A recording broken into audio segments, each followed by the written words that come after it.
My name is Kayla Spelling. I'm a Kentucky girl with wild hair and green eyes who's not just a photographer and videographer, but a midnight designer too. I'm a visual storyteller with a creative spirit that knows no bounds. As a creative junkie and Aquarian sun, my love for all things creative runs deep. Being a visual storyteller for over a decade has allowed me to work with some seriously impressive clients across all spectrums, fueling my desire to learn and explore how people experience the world. What do they have in common? They all live and breathe their passions. So, inspired by their experiences, I launched a podcast to hear theirs and other stories on how they broke the 9-to-5 mold and pursued their true purpose in life. My goal is to empower listeners with knowledge and inspire them to live their most authentic and fulfilling life by following their passions. Join me on a journey where we'll explore spiritualism, consciousness, writing, culinary arts, tattooing, music, travel, media, and so much more. As an Aquarius, I know that I'm full of surprises, but one thing's for sure. We're in for a crazy journey into this world of creative junk.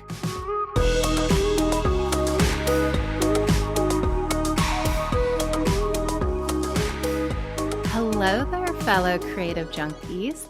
Get ready for a mind-blowing adventure with some seriously extraordinary individuals who are following their passions. In today's episode, I'm beyond excited to introduce to you my fabulous guests, Rob and Steve. These guys are the bee's knees. Yep, I said bee's knees, and I can't get enough of them. I first crossed paths with Rob and Steve in a yoga class they were teaching at one of my corporate jobs. Our connection was instant, like two peas in a pod. The more we talked, the more I realized that our paths were intertwined. As yogis, meditation gurus, and astrologers, they reached out to me to design a website for them. And so during that process, I had the pleasure of diving deeper into their spiritual world by joining in on a few of their classes. It has been a game changer, helping me better understand myself and learning how to harness my crazy creative mind. In this episode, we dive into their journey from the corporate world to a full spiritual path. We discuss the power of astrology and how to understand your natal chart and how that can unlock amazing insights about yourself. We also explore the magic of meditation and how it can calm even the busiest of minds. And brace yourselves because they spill some juicy details about their upcoming book slated for launch next year. So, who are Rob and Steve? They are the ultimate gurus of yoga, meditation, and astrology. Okay, they're totally going to be like, Kayla, why are you calling us the ultimate gurus? But to me, that's the case. Their services focus on nurturing your physical, mental, and spiritual well-being. By finding balance in these areas, we can achieve harmony in our lives.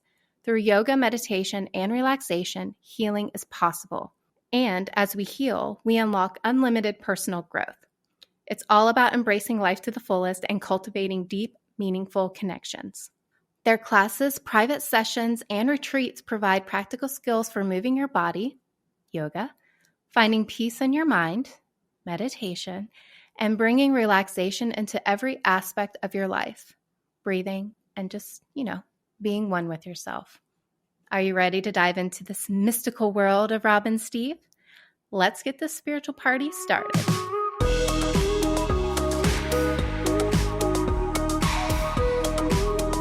Welcome to Creative Junk. Thank you. Great. Thanks for having us. Yeah, absolutely. Who is your friend behind you? For listeners who aren't watching the YouTube video, they have this beautiful statue behind them. So who is this? Well, it's an Egyptian head, but so probably in 1988, at the holiday season, I was in search of something to give to Rob for Christmas. And I was in an antique shop. And I found this on the third floor in a dusty room behind a door. And I don't know why, but it spoke to me. It weighs 90 pounds. So, oh my gosh. I carried it down the steps.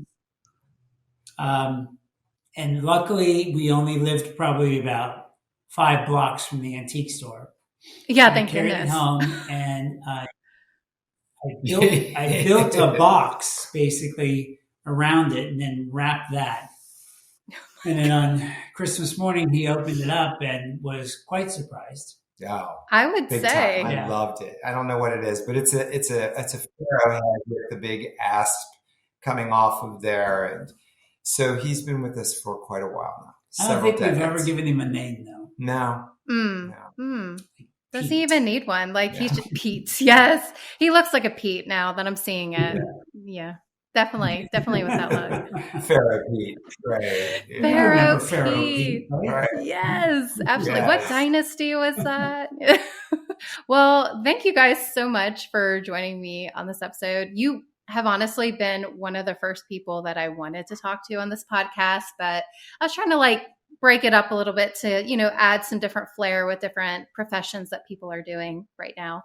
But yeah, I was like, I have to have Rob and Steve on here because gosh, we've just had a journey together the past few years. We're totally going to get into this more, but I just believe in synchronicity so much. And I was working the corporate world, and they offered yoga classes for their workers, which is great. I think that's a really great thing that they do. And so I just stumbled in there, never really, absolutely. And it was just something I never had done before, really. But I was like, I need to relieve some of this stress. So came in there and met you guys, and we just instantly connected. And it was during my awakening as well. You are a great yogi. Oh, thank you. Yes, thank you. Yeah, and over those sessions, we just got to be friends, and it kind of went from there. Yeah.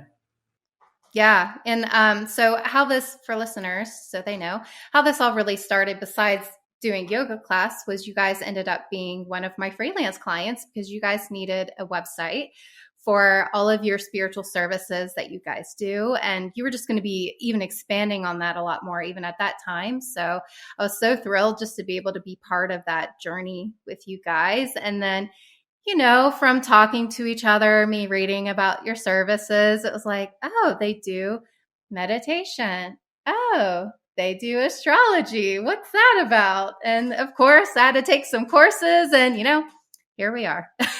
Here we are. And that synchronicity, isn't it a beautiful thing? Yeah. All we got to do is just listen, and it brings us to the right place. That's for sure. Absolutely. Yeah. And it's just it's just the right time, right? Because again, I was really in the middle of my spiritual awakening, and I happened to come into you guys, which we're going to talk a little bit more about, but it seems like that kind of happens to you guys a lot with people. It's kind of in the midst of their spiritual awakening, they somehow seem to find their flow going to you guys, which is really cool. Yeah. Yeah, it is. We love it. We never really have to worry about where our next assignment will take us. Yeah. Because it comes to us. Our next spiritual assignment, right? Yeah. When we're willing to take them, they just show up. That's for sure. But I think it's so cool to see you now taking on this podcast and what you're doing. I mean, that's such a great evolution for what you're doing and how you're helping people. So, I mean, congratulations. And we're so thrilled to be with you here. It's great. Yeah, absolutely. Thank you. Thank you guys so much. Thank you for following your path. Yeah. Oh, yeah, absolutely. Well, and we were kind of talking a little bit beforehand before this episode, but I've just really felt that, especially with doing this podcast, it's been kind of confirmation to me that I really feel passionate about helping people find what truly sets their fire ablaze, that inner fire, that passion, finding those hobbies or changing your profession or whatever it is that just makes you passionate about life and excited. I'm really wanting to help people find that. So yeah, hopefully through these interviews, we can, talk to some different people doing different things, and maybe it will spark something in someone else out there. So. Oh, and it's great because we all have a story. And when we share our stories with each other, we find that we do resonate. And with the whole synchronicity of the universe, with us pulling energies that we need, they might listen to just that one podcast that helps them. It just answers those questions. When those things happen, when you've been thinking about it, and then you listen to something and there's the answer. That's not an accident. You've basically pulled it to yourself, and that's a beautiful thing. So I think that that's probably what's going to happen through your podcast, which is great. Yeah, absolutely.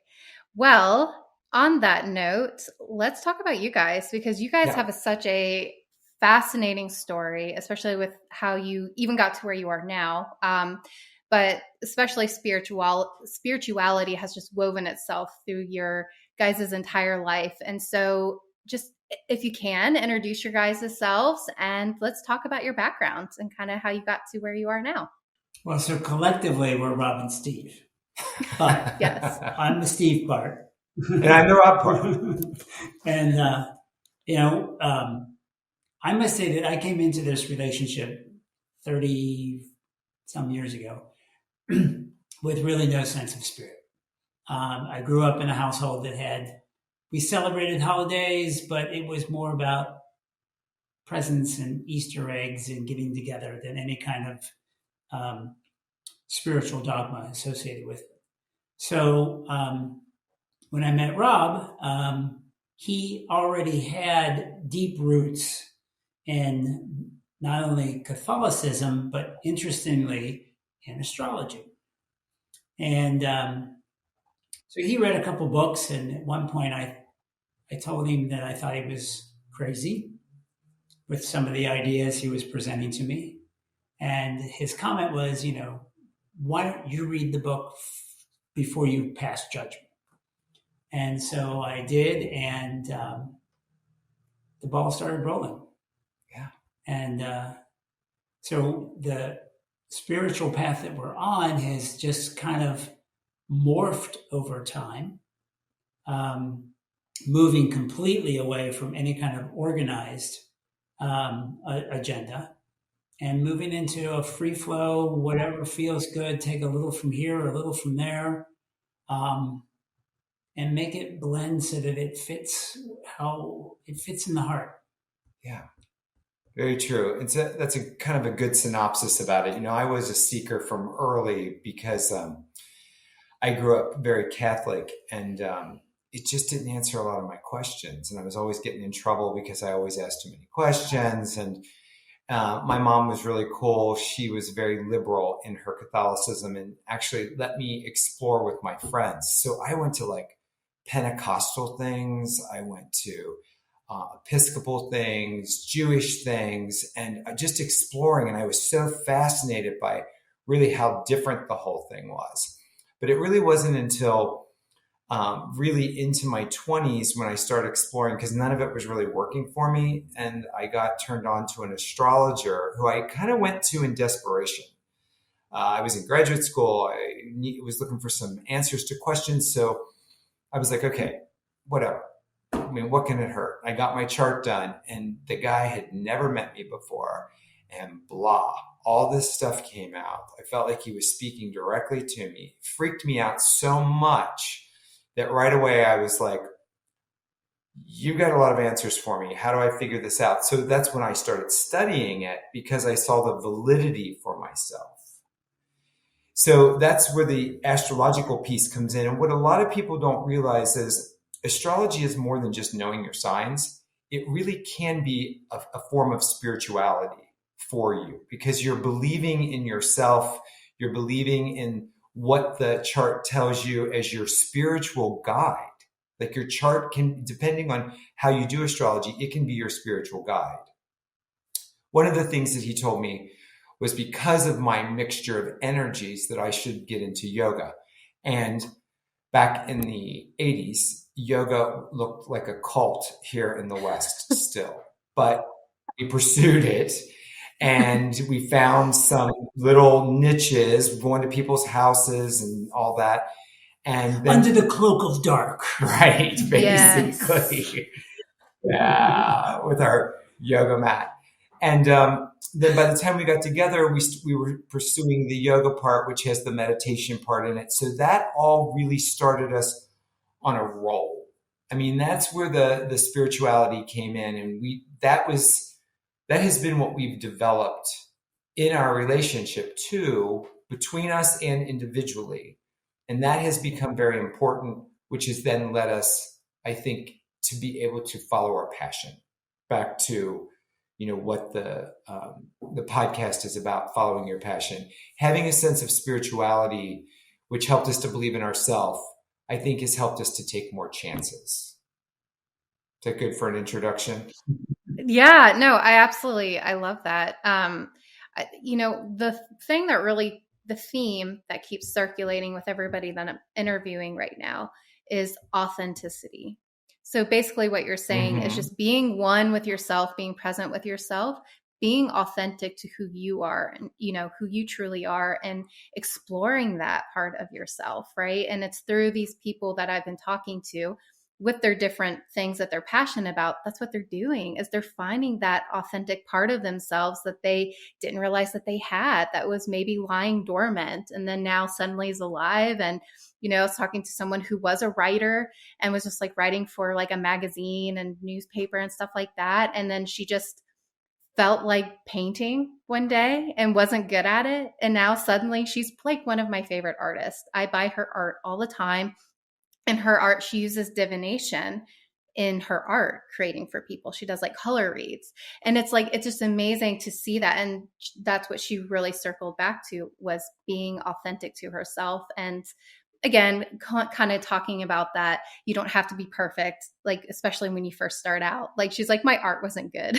it was crap in the beginning, but like, it was still, I was expressing, right? I was expressing something. And then that just evolved into more things, which is really beautiful. But sorry to go on that tangent, but just what you were talking about, again, just learning about yourself, Yeah. And I mean, to add to that though, especially for people listening, when they hear, well, how can I be authentic to myself? It's not really the easiest path to take, because especially in our culture where there are so many expectations, there's so many distractions. I mean, we're told how and what to think through the media. I mean, through all forms of it, even through social media, there's perfection this way. This person's this person's this. So to be authentic to yourself, sometimes you got to back off from that, or at least keep that objectivity for yourself, that it's okay to be different, that it's okay to express yourself however that is. And, judgment and comparison is like part of our species. We do it, and we've got to learn to calm it down. I mean, I'm talking from experience here. I compare myself a lot because I have a lot of Saturn energy in my chart. I won't get too specific about that, but I mean, I think most of us, what we can identify with is really sometimes finding the authentic self is a really big deal. It's a journey. It's a process of getting rid of shoulds in your life and other people's expectations.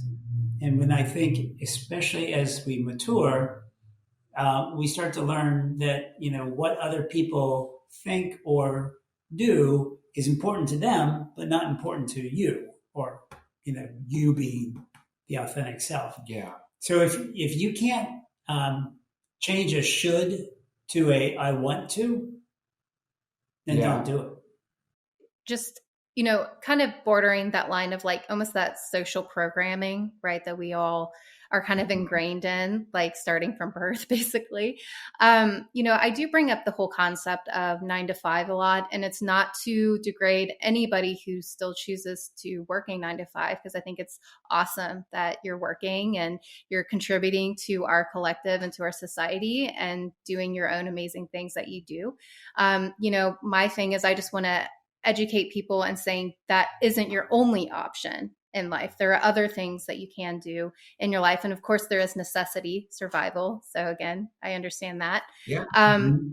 But you guys have done, in your background, you guys have kind of done a spectrum of different kinds of jobs and different experiences. So would you mind kind of shedding light on that and how you've really kind of let your spirituality kind of guide you on that path, on that process? Absolutely. We started off on what I would say like the normal paths. We both went to college. He was in business. I was in history. I thought I was going to be an attorney, paralegal, that kind of thing. Then I changed my mind and I was on this straight path to being a professor, a history professor. And it got to the point where both of us were feeling very just not satisfied with where that was leading at the time. So we basically started really diving into the astrology, to the meditation, to basically studying world religions and doing all of that. And, just the shorter version of our life is then we opened a metaphysical spiritual store in the 1990s. Again, people looking at us like we were crazy. Yeah. But it was really cool. We learned a lot about earth-based religions or spiritualities. We met lots of really cool people, local artists, and we loved it. And it fed our soul, but it wasn't sustaining us on the material level. After 7 years of running the store, we were having a hard time paying rent, and wanting to branch out and do some different things. There was no way we were going to ever be able to buy a house if we wanted to do that. So an opportunity came up. Even though we loved the store, the name of it was Left-Handed Moon. So it's got its own little mystical name there. I think it's kind of cool. And that name came to Steve in a dream. So just to give you an idea, how we were really following that, Left-Handed Moon, we were but the dream was specific. It didn't say name the store. It said his dream was somebody needs to name their business Left-Handed Moon. So, and the store was a great experience for us before we move on to the next phase, is because it fed us creatively too. Not only in merchandising, but also in how we dealt with people. Yeah. And how we dealt with our customers. And then that exchange then fed us even more and more and more. And so we were being fed on a spiritual level and a creative level, but the monetary end of it was crumbling. Yeah. Yeah. Yeah. So we were having a hard time with that part. And then an opportunity came up with a friend of ours who ran a manufacturing company that had an art element to it. But we went to work with him and ended up running the business for 12 years. But the difference was that we took our spiritual beliefs with us. So we dealt with our clients from that point of, as much as we could, like compassion and, even with, within the studio that we were running, we were giving little astrological tidbits, and we would know certain days, okay, Mercury retrograde is happening. So we ran the business even with some of that knowledge, which again, at that time, especially was a little bit, unique. Yeah. Unique is a good word for it. But we did have the experience of, running a business, managing people, until we got to a point where we realized that it had run its course, that we got to a point where it was like, are we going to do this for the rest of our career life? And this is what we're going to be? Or are we going to go back to really feeding our creativity and our spirituality? So that's what we decided to do. And it was a big step because we left the... I was 52. Yeah. And left some security, making a decent salary, all that kind of stuff. It was like... and then all the shoulds popped back up. How are, you're too old. You shouldn't do this. What are you going to do now? Yeah. Yeah. It's like, well, we'll do whatever we want. And importantly, that was coming from some of our friends. Okay. Our friends, they were projecting. They were like, oh, I couldn't do that. And at that age, don't you think you should just stick this out? No. And I one of the things that happened was our desks were right across from each other. And one day Steve said to me, I don't know, he goes, this is killing my soul. That's a big indicator. When you feel whatever words you put on your soul, your spirit, your whatever, when it's dying, it's worth a shot to make a change, right? It's worth it because that's really what our life is supposed to be about. Like when we talk about yoga and the yoga philosophy, part of it is that we're supposed to have passion and energy behind what we're doing, like loving it. Going back real quick to, you saying you aren't bashing 9-to-5ers. On the retreats that we do, we attract a lot of really high-end executives, and they'll say, I love what I do. I come here to hang out and to do these things with you guys, so I find balance. Oh, So love that. they might like running their corporate job. They like all of that, but they're looking for that balance. And that's always what's important Yes. for what we do, Because there are some people in those high up positions who are being fed creatively. Absolutely. They love it. They're organizers. They're people who can make things happen and have vision and all that. So it just depends on where it comes from for you. Because I tell my clients the same thing. It's like, just because you're happy in a corporate job, you don't have to feel guilty about it. If you're really happy and it's feeding you more than monetarily, and you're really feeding all the aspects of yourself, go for it. So we left that job and went to massage school in New Mexico, in Albuquerque. And I tell you what, it was one of the best years of our existence. We rented this little adobe house and lived in the desert and studied flowers and massage, of course. But that really opened up a lot of different things for us too. And then we lived there for a year, came back to Cincinnati and set up a practice. Yeah. Now that's even taken a course. Yeah. Our practice at that time was the holistic thing we'd always hoped to do. So we were doing, we were licensed natural therapeutic specialist, which included massage. But we went to a school that had all these different modalities that fed us. We were teaching yoga. We were teaching yoga teachers, teaching meditation, doing some counseling through astrology. So that became our package for a while. And like Steve just alluded to, but during COVID, that shifted. And after 7 years of doing massage, and we had to stop because of COVID, we realized that a lot of our own body issues were not necessarily our aging process or maturing, but it was the physicality of giving the massages. So then we were faced with, that's a very lucrative part of our life. Now what are we going to do? So just recently, we've gone through a whole metamorphosis. And just as a nuance, what happened while I was teaching the yoga teacher trainings, what I would say is, had this flash while driving in the car of a whole outline of a novel. Okay. Never wrote a novel before, but it flashed through my head and was so exciting that I started writing it. And now we're on the verge of publishing a novel. So that was, again, taking another pathway. Yes. Yay. And that kind of gets you to where we are currently, waiting for the book to birth itself, right? Yeah.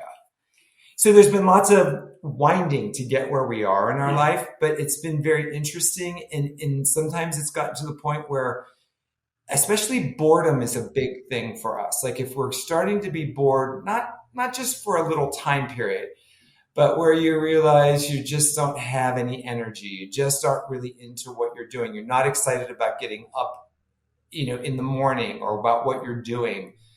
It doesn't mean that you're never going to have anxiety or that you might be nervous, but it's like there's a difference. There's an underlying passion under what you do that just keeps you moving, keeps you doing what you want to do.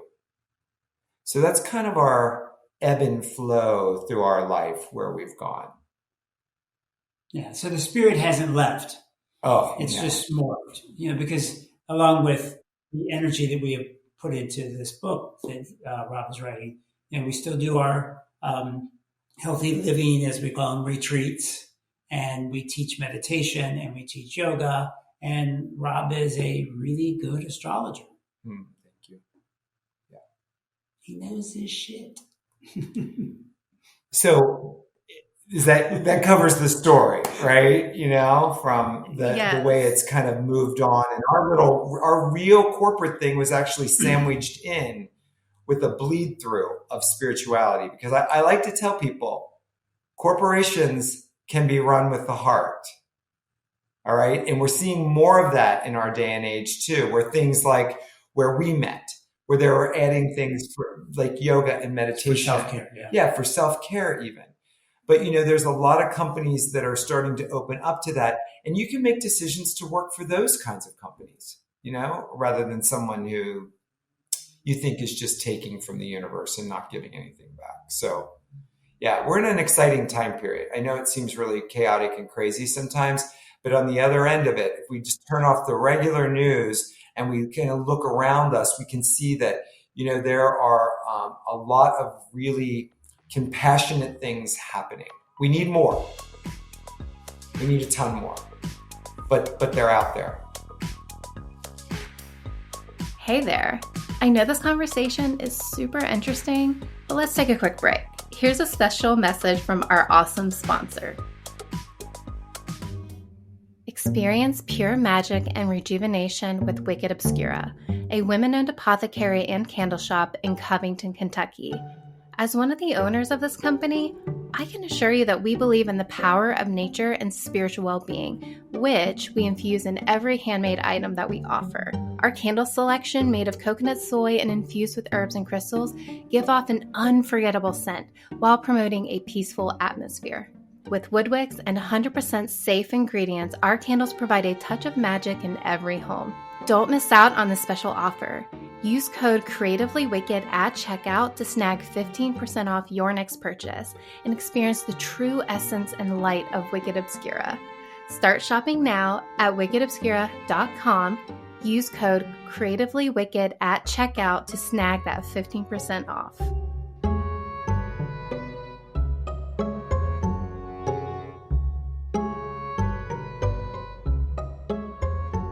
Well, I think this is a really great segue into let's talk about your astrology backgrounds, because you guys have a very interesting story of how you began your journey of learning how to read natal charts and just really understanding the science and spirituality of astrology.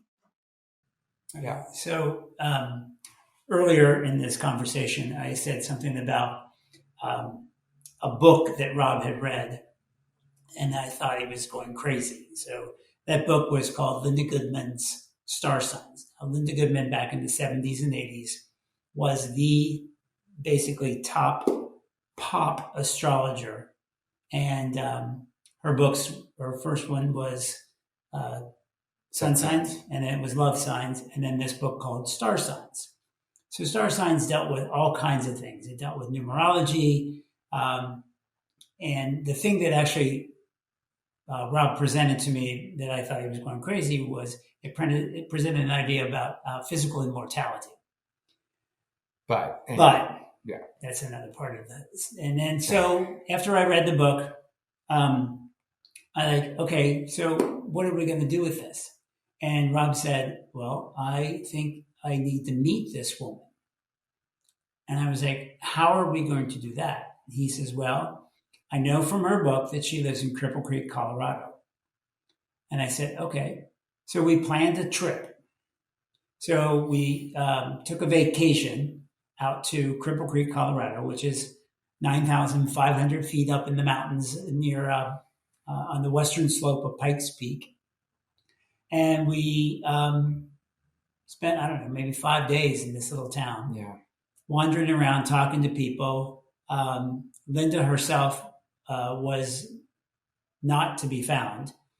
And at one point in the book, she talks about living on a street called Carr, C-A-R-R. And so we were kind of hanging out outside the house on Carr Street and came to realize that she didn't live there anymore. She lived up on the hill in this other house. So we never met her while we were out on that trip. Came home, Rob writes a letter, and he said, I would love to be your assistant. And I'm putting words in my mouth. He said, we're thinking about moving out there, and I could, I would love to work with you. So I don't know how this really all transpired, but we did it. We quit all the jobs. We were waiting tables at the time, packed up our house, sold a bunch of stuff, got a U-Haul on the back of this 1970 whatever Jeep Wagoneer, and took ourselves and two cats out to Colorado. And we rented a house that ended up, we didn't know where it was. And the town's 450 people, right? So we rented a house that was right next door to Linda's house.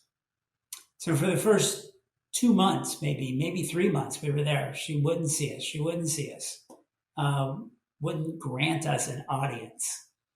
Well, all that time, Rob is sitting on our back patio, directing his meditations right at Linda's house. And his mantra was, you will meet us, you will love us, you can't live without us. And I'll be damned. Yeah. Be careful what you ask for. And we're going to actually write a memoir about that part of our life because it is so wildly fascinating. Yeah. So we first started helping her with her garden. And then as we got to know her, she thought, well, why don't you help me with like her fan mail? And then we became her personal assistants. I mean, She didn't drive, so we drive her all over the place. Went to book signings and all that. And then while we were there, she received the contract to publish the next book called Goobers.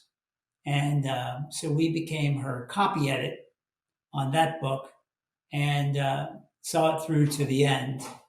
And while back then there was no internet or email kind of stuff like it is now. So things were sent back and forth via snail mail and hard copies. So we would be reading hard copies and doing edits. Well, while the publisher had the edits, we had all this free time, and she would sit with us and teach us astrology. Yeah. And my friend here soaked it up like a sponge. Yeah. And what's the adage? Yeah. Old knowledge easily gained. New knowledge easily gained is old knowledge.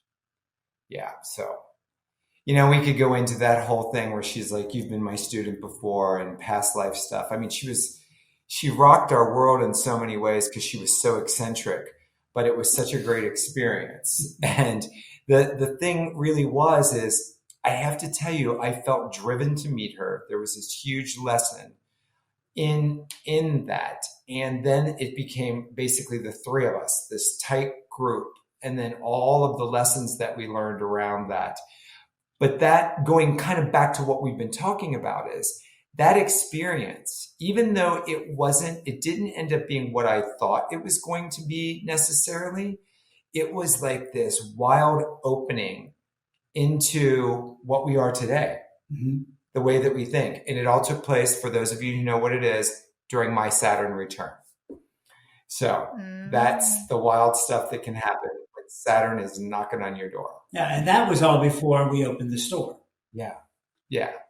So that's kind of how we got into astrology. And then, I had dabbled in it, then she really taught us so much. And then we just kind of stayed with it. I mean, even when we were doing our corporate jobs, we were going on yoga retreats during our vacations. And I was taking classes whenever I could on astrology. And then other teachers showed up, for us. So that's kind of how it all kind of took place. But I want to add one thing about astrology. It answered questions for me on my spiritual path and my psychological needs.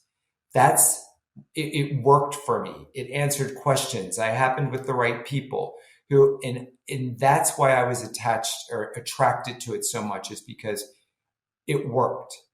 It really helped me. It's what I think a lot of younger people are experiencing now with it when they look at it. And because of the way the internet is, they can kind of cast their own charts, and they can get that initial flavor I got with the astrologer by going, oh my God, just this little bit that I know. And then the more you know, and the more you know. And that's what it's set up for. Astrology has been around for thousands of years. It was a sister to astronomy.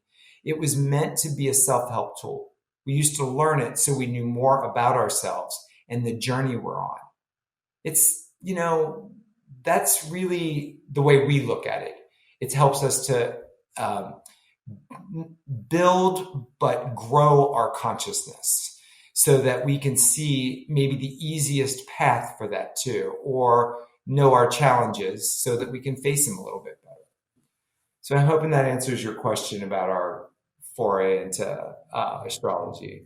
Well, one of the things when you were talking, I wrote down in a note, like the whole like copy edit synchronicity, because I mean, you're talking about now where you guys are at, and you're writing this book, and just the foundation of astrology in that book, which we'll talk about later. But in all of that, like that synchronicity of like you starting literally there with like the person that you really looked up to gain this knowledge, and you guys were gaining experience with understanding publishers and, what the editing process was like and stuff. It's just really cool.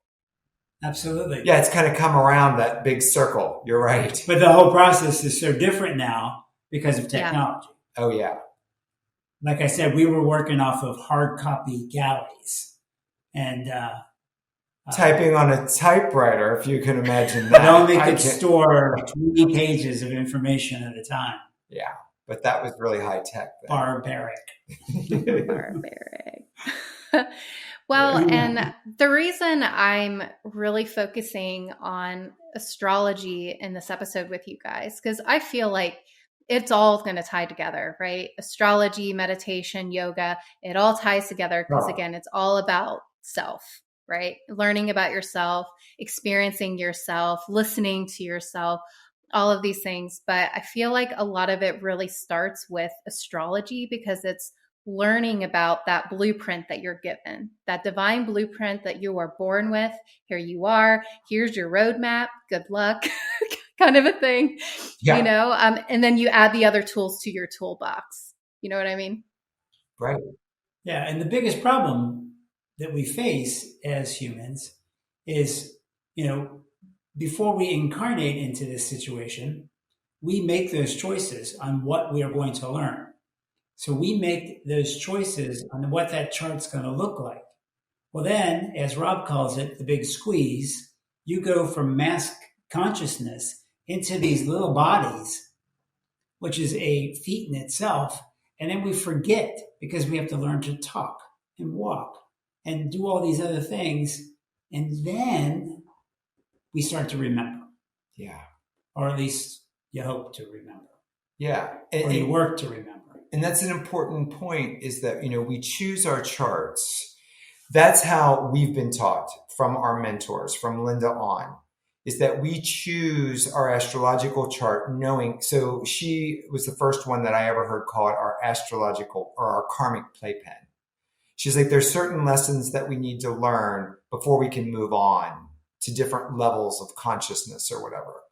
So the chart itself helps us to be able to see that. And then the more we realize that and we can actually move above our chart. That's an important thing to know too. It's like, we don't have to be pushed around by it. She used to use the analogy of you could never read the chart of a saint, she would say. So let's change that to yogic sage. And she would say, and that would be because they rise above all of those limitations that they've set up. They've understood it and they're moving forward. It's a nice thing to think of it. Most of us, it's going to take us a whole lifetime to understand our chart and to actually be able to work with it. So, it's like you said, it's a great tool for it, and it is a great basis, and all of it works together. One of my latest major astrological mentors was Alan Oken, who just passed last year, almost 2 years ago. A great esoteric spiritual astrologer. And he said the journey that we're all on as humans is the journey of consciousness. We get stuck in thinking that we have to find the right job and we have to do this. But as we mature, we realize that all of that stuff becomes peripheral, and it was not quite as important as we thought it was.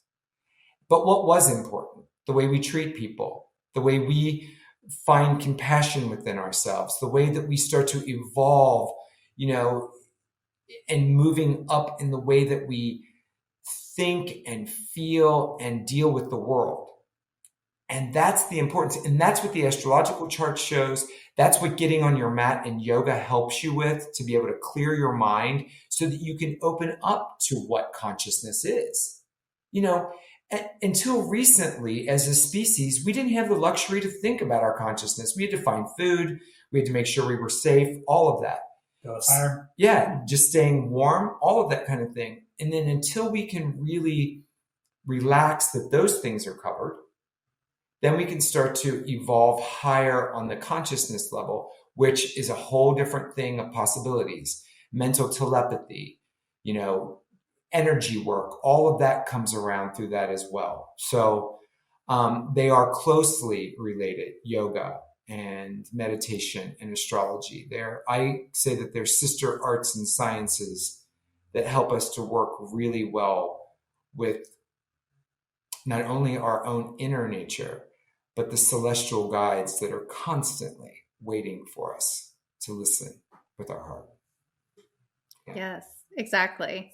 So I remember I was interested in astrology when we were doing yoga, and you would bring up different things going on, right? It would be like, oh, it's Mercury retrograde, or, oh, this planet's in here, so we're going to do a yoga based on this, just so that way we can work through these energies. So I was always very interested. And so I decided to come to you guys to have my chart read, my natal chart read. So this is something that you guys do for a lot of people. And it was so eye-opening. I mean, that's for everybody, right? It's like, as soon as you get your natal chart read and deciphered, you're like, oh my gosh, you just like unlocked something. And this is so cool. Because I saw myself, right? Like I saw myself in this chart, but then I learned about strengths and also weaknesses that I'm prone to. But it was such a beautiful thing to know, oh, there's a side of me that I haven't even tapped into yet, that I didn't even know that I had. Or, wow, this explains a lot about why I may handle relationships this way. Or the job for me has to be, I think it's like I have like a bucket, and it like points, like it's like Jupiter is pulling it, and it's all in that 11th house. And it's showing that like everything that I do is so focused on helping the collective. Like that is what's important to me. Right. So seeing that, just was like, wow, just, yes. It just made so much sense. And one of the things learning from you guys, like the more I was doing yoga, was the leaning on different sides of yourself. So for example, I'm an Aquarius sun, and I have a Leo rising and a Scorpio moon. So what I have learned about myself is when I need to be doing this podcast or presenting any kind of a performance, I meditate on that Leo side of myself and really ask for that self to really just shine and help me, feed me, give me that fire that I need to portray. If I'm working through something, I need to face an emotion, because Aquariuses do not like dealing with emotion very well, that I lean into my Scorpio it's side. a little semi-sensitive. Yes, but that's why I'm so blessed to have that Scorpio in my chart, that I can then say, listen, you're going to help me face this, whether I want to or not. You're going to nag me about it, and we're going to deal with it. And that's in my chart. I learned about that about myself. And so I'm using that now. And that's why I think it's so important for people to get their charts read, so they can really see what it is they're made of, Yeah. Yeah. And I mean, and there's great apps out there that, give you the tidbits, but really finding somebody you connect with that can help on a really deep level what the combination of all that is. I mean, there would be a lot of astrologers who would say to you, oh, Aquarius, Leo, and that Capricorn. And the Scorpio together. Man, and what happens is a lot of times astrologers go to like a default mode of, oh, that's heavy, or, oh, there's the challenge. But you know what? People are working on their consciousness so much that what are the beauty in something like that? Like I have a really intense chart. I'm not going to go into that, but when people say, well, I had one astrologer, he's like, so how do you've got this intense chart. How do you work with it? I'm like, it's all I know. It's all I know. So if I don't know, but I knew where he was coming from, but I'm like, that intensity has also helped me to do this, this, this, and this. But I will say that comes easier when we learn to get quiet. That's where the meditative part really comes in. Because the mental mind is so strong, again, and this is what the whole yoga and meditation is. We have to learn to calm it down. And all of our smartphones and computers and all that information that comes in feeds this up here. They call it the monkey brain or the fluctuations of the mind, it's called in the sutras. We have to learn to calm the waves down to hear the heart.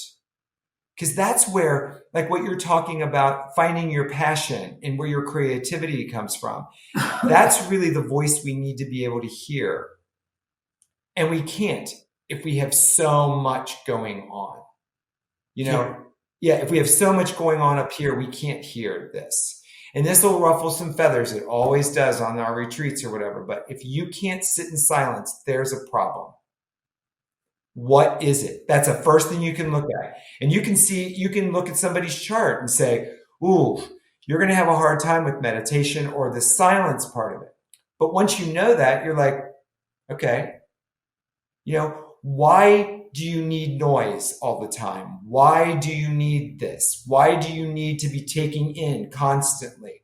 Because it's an addiction that keeps us from really feeling and thinking through the heart about what we really want. Now I'm going to get off my soapbox, but yeah, but the thing is that meditative part is really necessary, and when you study yoga or a lot of Eastern spiritualities, it's being able to be with ourselves. Yeah. Okay. I hope I didn't get too soapbox there. But No. You were great. And I think kind of going on meditation, we're kind of hopping around a little bit, but I do think this is important to note because I really learned this from doing your guys' meditation retreat and classes where, really not being hard on yourself, especially I think meditation is intimidating for a lot of people, especially because we're so used to the noise and the busyness. So it almost seems impossible. And it's like, listen, it can literally just be you sitting there for a minute and listening to yourself breathe. It could be you sitting there listening to the birds outside and just registering, I am listening to birds chirp right now. Like it's just being with yourself, just for 30 seconds even, and then it just expands, and you allow yourself more time and stuff. It evolves and grows, and it's something that you do have to teach yourself, but it's not something that you can do it. You can make a minute of your day literally just sitting there and listening to yourself breathe. Yeah. Well, and that's where on our Facebook page, we do that 2-Minute Tuesday. Okay. Now we say 2-Minute Tuesday because it's a 2 minutes of a practice. It might be 3 minutes or whatever as we do a little explanation. But it was basically to say to people, just get started with this because so many of us have fear of silence, of just being with ourselves. And those people who have never had that fear cannot understand that, but it's there because the mind can be very mean to us. I will put it out there. It's like, if you let it just keep going and going and going, it would kill the host just to stay in control. Okay. Now that's severe and that's not happening for most of us, but some of us do know people who've had those kinds of issues where their mind has driven them crazy. So being able to figure out the tools that can help us to calm it down. And I want to say this is that this is coming from me from a very personal place because it was meditation and it basically saved my life. It has enabled me to listen to myself, to be able to develop skills to actually calm myself down. And I believe in it.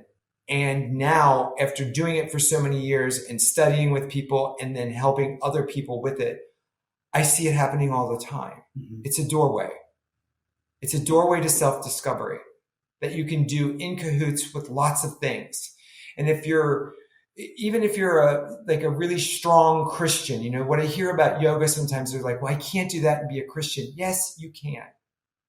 You know, you don't have to be a Hindu to do yoga or meditation.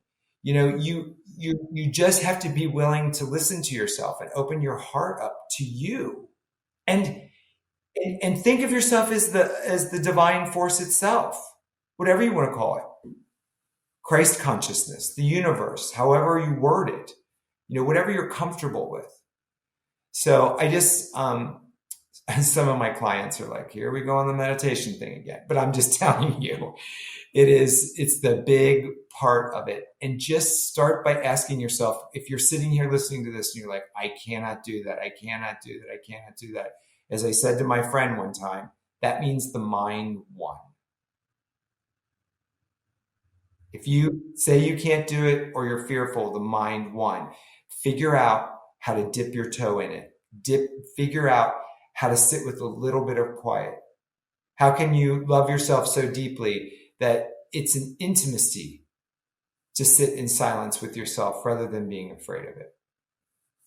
And how can you bring that back into astrology? Well, astrology can tell you, like Caleb was talking about, knowing your natal chart. I mean, I'll just use this as an example. So if people have a lot of stuff in their chart that they know is like they're more air than any kind of grounding or any kind of water, which would be emotion. Air signs, I'm generalizing. Just because you're an air sign doesn't mean you can't meditate. Some of the heavy hitters in meditation are air signs, okay? But I'm generalizing here, especially if you're sitting there going, oh, you know, I'm afraid of it. Sometimes because air is mental, it is not only attached, but one of the ways that it expresses itself is through communication, through the mind. But the difference is being able to be quiet and allowing your intuition of the higher mind to come through is a totally different way of tapping into it. So that's how I would say that's one way you could use astrology for that, to see why you're blocked with certain things. And then use the meditation process to maybe untie those blocks. Absolutely. Yeah. By actually just turning your focus onto the interpretation or the divination of the astrological chart and what that actually means to you. Yeah, or something like, you know, you were talking about your astrological makeup with the sun, ascendant, and the moon. Then, I mean, this might sound out there for some people, but you could actually meditate on that. You know, in the upcoming novel that hopefully will be released in 2024, let's all set that intention, is that the main character's astrological chart comes to life to guide him.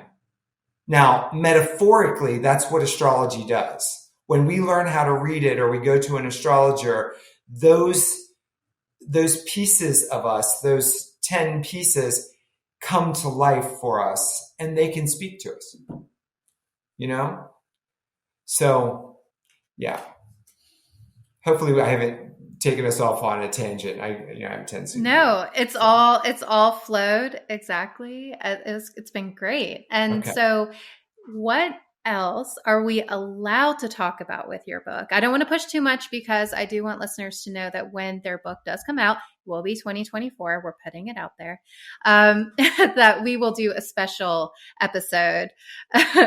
We'll do a special episode on their book. But what can we already started a little bit. What is there anything else that you can kind of set up a little bit to kind of tease about with this book?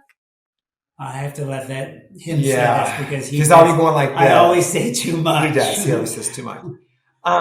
It is a combination of astrology and yoga. Meditation plays a huge role in it, but it is a novel and it's a love story woven in with a lot of spirituality between the main couple. Their spirit is so strong, and it takes them on these adventures to face a lot of fears in life. So it's a magical journey, guided through the Yoga Sutras, but also through astrology. So it's a crazy adventure, and I think it's really going to speak to people who have a little bit of a background in those things or have interest in it.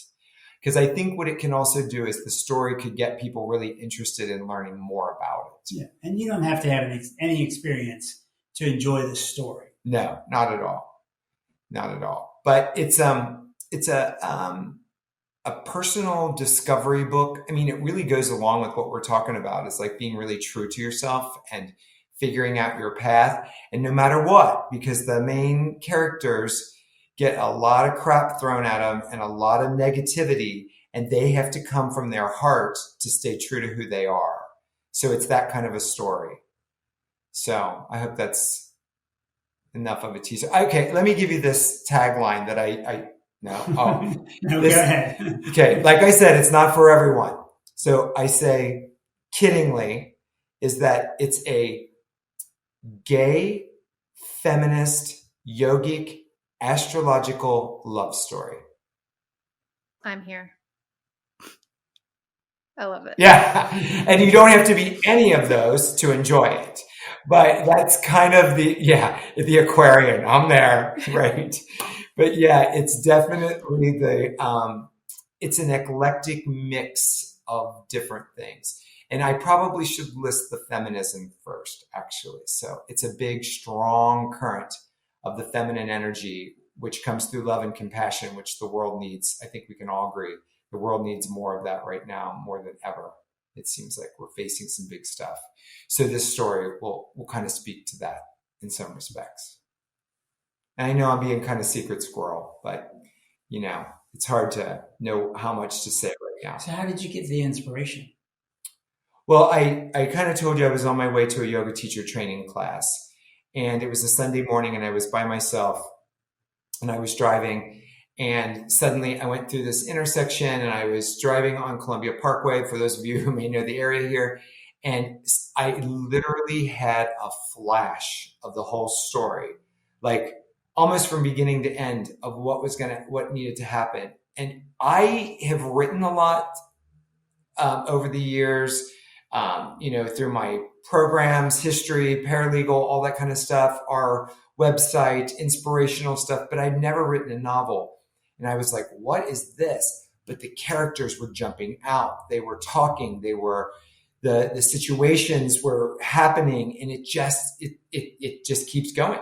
It's been going now for 5 years or so, because at first I didn't know I was really writing a novel. I thought I was writing these little short stories about it, until finally I just had like 225,000 words, and Steve's like, let's see if we can do the novel. Let's put this together as a book. And then now here we are with a really cool, beautiful story. Yeah. So, and if you know anyone who wants to make a movie of it, have them call us. Yeah. Well, I can't wait. Like, ever since you guys told me that you were writing this book, and I always get these little nuggets. So I always look for it. I'm like, yes, I got a little bit more. So I know a little bit more about what this is about. But I can't wait. Like, as soon as it goes on sale, pre-order, whatever, I'm going to be a number one, and I'm going to read it. I'm so excited for you guys. Thank you. We're excited. Yeah, we are excited. It's a whole new thing, a whole new venture. Yeah. Okay. But with this, we're working really hard to keep it in perspective, that we are putting out our creative thing that not everybody's going to like. I mean, there are going to be some people who are not going to like it. Okay. And that's okay, because, and this came up in your podcast with the author that we heard, the woman with I think it's called the Black Umbrella that you interviewed. Joanna. Yeah. Yeah. And it's the important thing about following your passion is doing it because you're following your passion. If this book sells a lot and it makes a lot of money, that's great. But I will tell you, that is not the first intent of this. It's venturing out, like putting ourselves out there.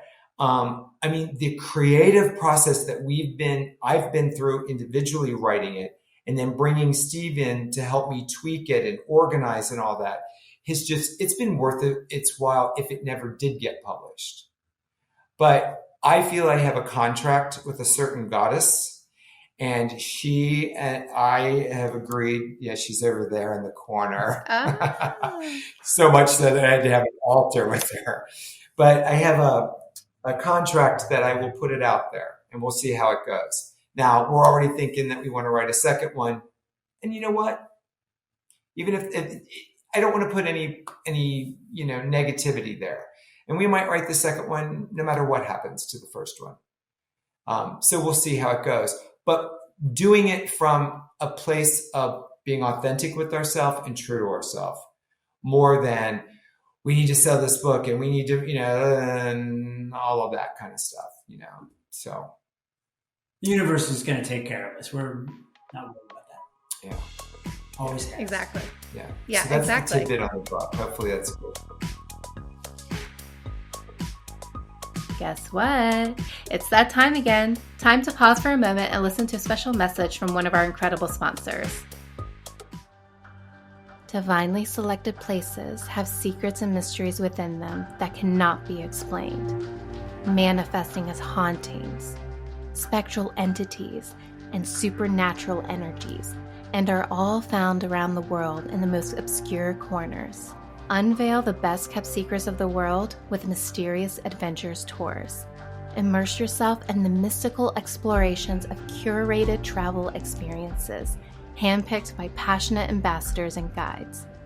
Brace yourself for an unforgettable journey that promises to carve out memories like no other. Satisfy your wanderlust by visiting mysteriousadventurestours.com to learn more about their future tours. It's time to tour the mystery and embark on an enigmatic odyssey that will leave you spellbound.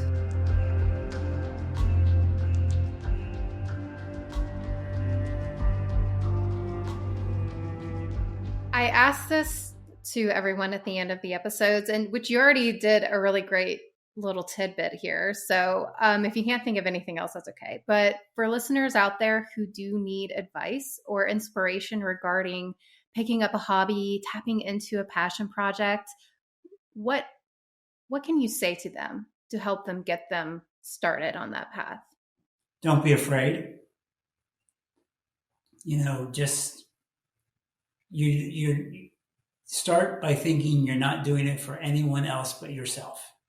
No one else has to ever see it. No one has to ever judge it.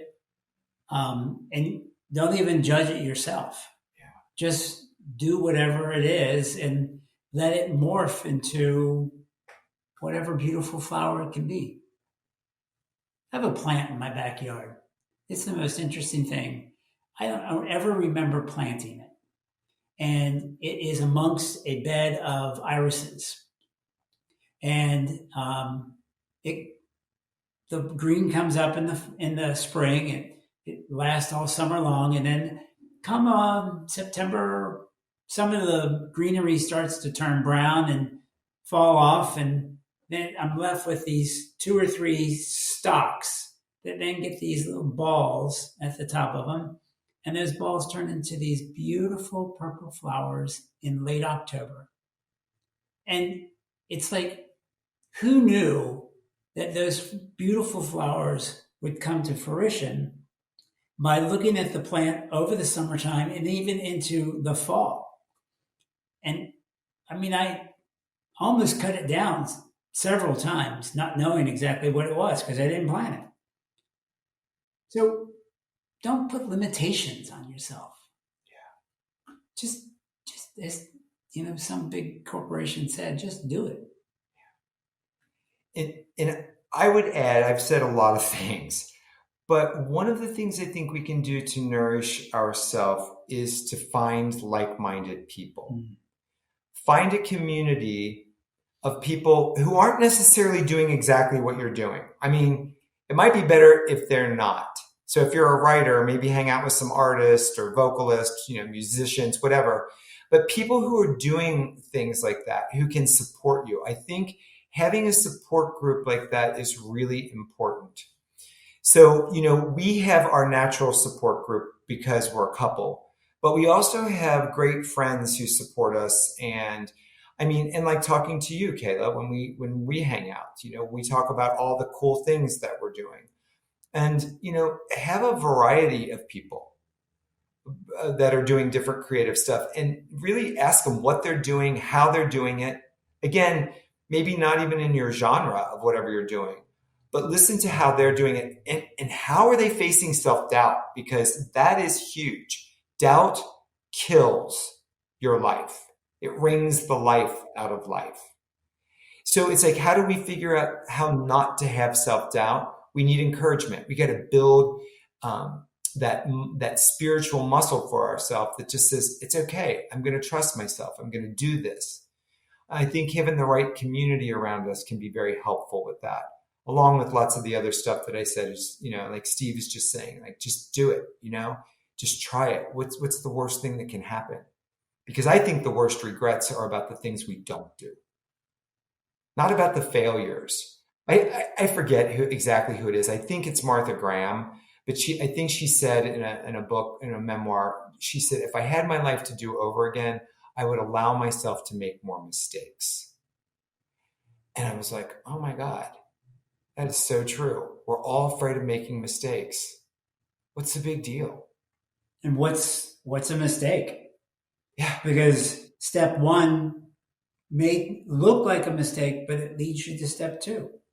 That leads to step three. Yeah. Yeah, we never know where it's going to lead us.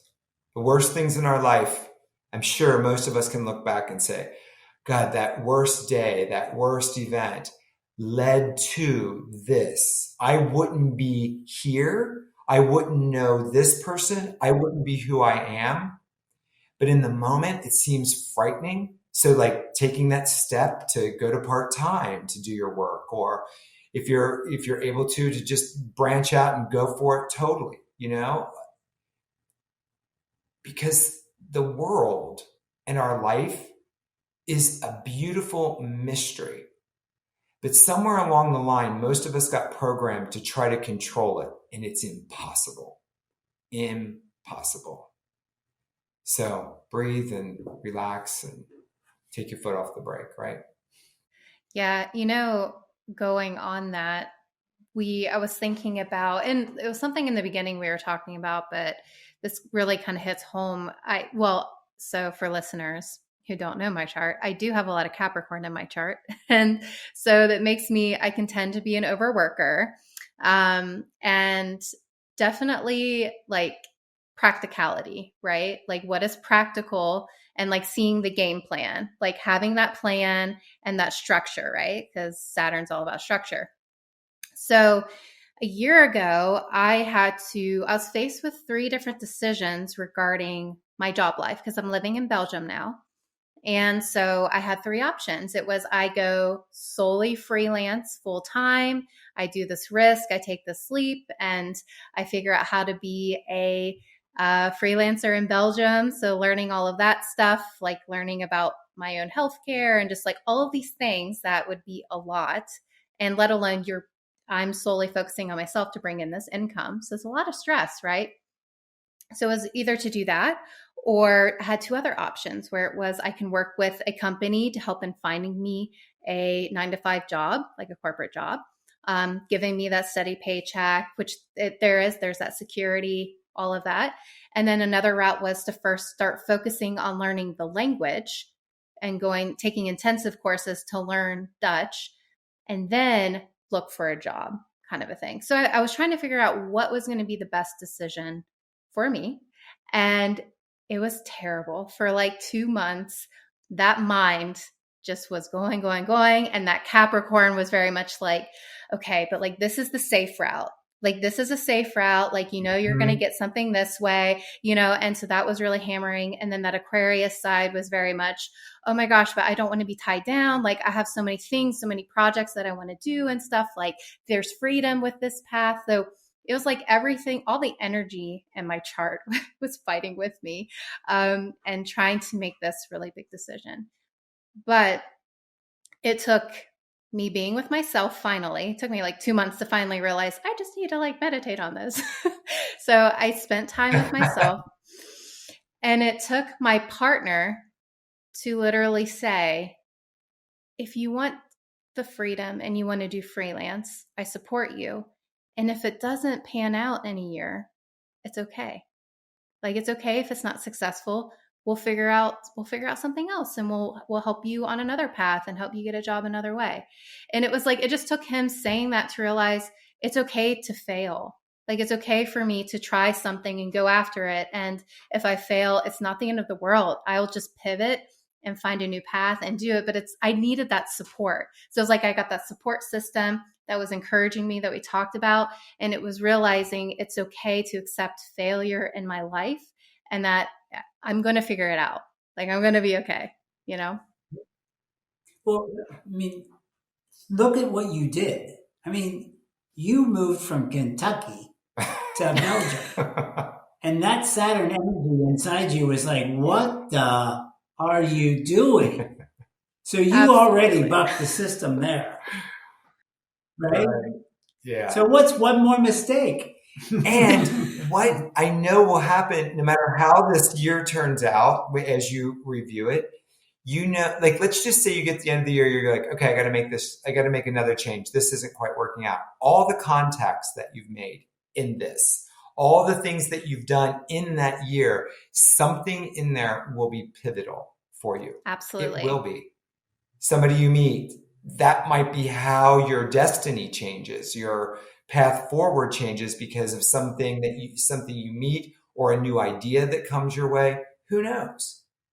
But just staying alive and keep trying these different things that we want to do. Not that we think, like Steve said earlier, that we should do. Make sure you can say, I want to do it. You know? And then get the encouragement from wherever you need. And really, sometimes you got to cut off the things that aren't encouraging you. If they're a downer, Yes. they're a bummer, and that can be hard, especially if you've had friends or it's family. It's really hard. But, you know, setting boundaries of like, you know, I need to be built up. I cannot handle the negativity right now. Yep. They might have to go temporarily or maybe permanently.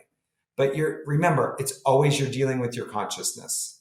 So in some respects, you'll have a next life with them, and you can figure that out. So just let that out. So I learned what I needed from you now. I'm good. Moving on, you know. Yeah. See you next time. Maybe. Right. Maybe. Yeah. Well, I think this has just been awesome. Like, it's always just I'm kind of tearing a little bit because I really love you both so much, and I appreciate you so much, and not just with our friendship, but what you also do for the collective, for all of us, the support and the gifts that you give. It's truly beautiful and inspiring. And so thank you guys, even just in general, for doing what you do, whether it's taking 2 minutes each Tuesday with people, you know, to teach them how to be quiet with themselves, or helping someone with their chart. All of that is just so important. And it's so great to have other people out there doing the same thing, you know, just all of us helping each other in our own ways and our gifts and our strengths, to help elevate us all. Because that's the whole thing. We are all one energy, and people forget that, but we are literally all one energy. And the more we help each other, the more we're helping ourselves. Exactly. And the more the collective gets stronger with love. Yeah. So, yeah, definitely. Yes, indeed. Love is the glue. Yeah. Thank you for having us. Yes, love is the glue. Thank you so much. Oh my gosh. Thank you guys so much. So much love to you both.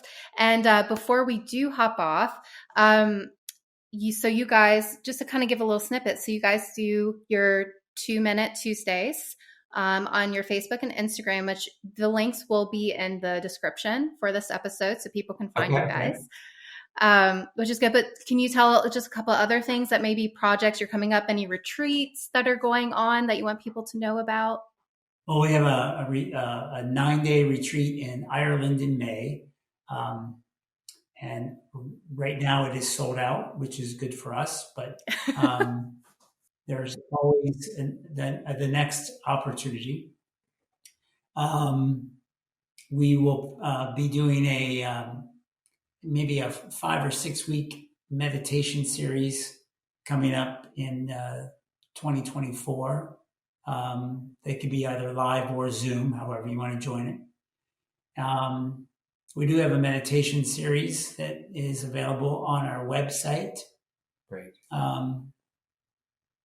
And right now, that's about all we have focused on. Yeah. We're constantly doing new retreats. Like we've done them in Hawaii before. Ireland's our focus right now. This is our second one. And if you are interested in that, let us know through our website or Facebook page or whatever, because we do a wait list. But also just check out our website because, we're checking out the possibility of doing something in the future in Portugal because we like to change locations. We have things coming up, and then every other year we do a 5-day retreat in Key West where we have this huge house and we get there for 5 days and just do yoga and meditation and basically build community to build ourselves up for whatever it is we're doing in our lives. So those are always cool too. And there's lots of information like that on the website. And you guys are also, you're doing, I can't remember what it was, but is it like level 1 of astrology? Aren't you guys doing those classes coming up within the next year? We will have one probably in 2024. That'll be on our website. It's a 6-month program, one Saturday a month for 3 hours. There's homework that you do, but especially with what we call it as Astrology 101 is because by the end of it, you have the tools of knowing a lot about all of the signs, all of the houses.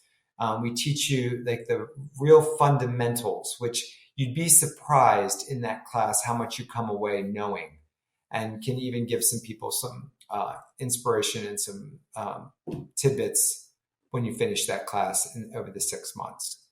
So yeah, check out our website for that. That's a TBA right now. Yeah. Okay. Yeah, okay. As far as dates go. Awesome. Well, guys, thank you again so much for doing this for me and being on here. And Thank you. Yeah, and hopefully this will connect to some people. Yeah, absolutely. All right, guys, Thank you so much. And we'll see everybody else next week on our next episode of Creative Junk.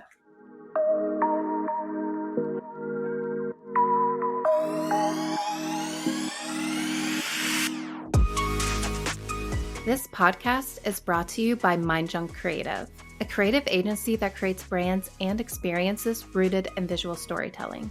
By exploring your Mind Junk Creative is able to tap in and explore all of your wild ideas that you may have viewed as throwaways and use them to create engaging stories and experiences for your brands. What's your story? Go to mindjunkcreative.com and follow them on Instagram at itsmindjunk.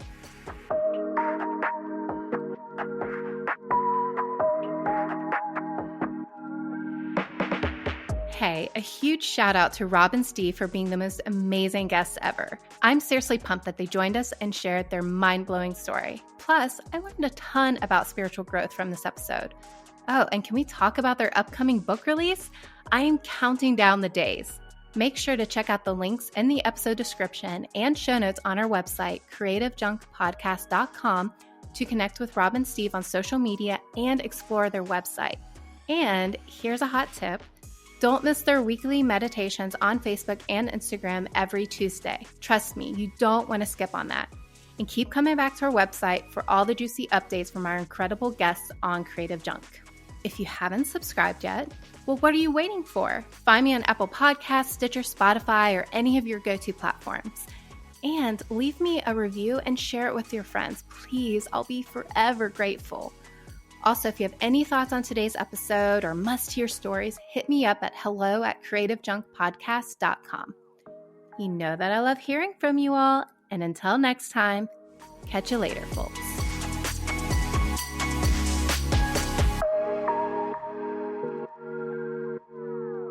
Did you love this episode? Well, let's continue the chatter on Instagram and Facebook. We can dish about the latest interview and catch up on all things, well, creative. Plus, check out creativejunkpodcast.com for show notes and other juicy resources to satisfy your creative cravings. Don't miss out on the fun, and hey, thank you for listening.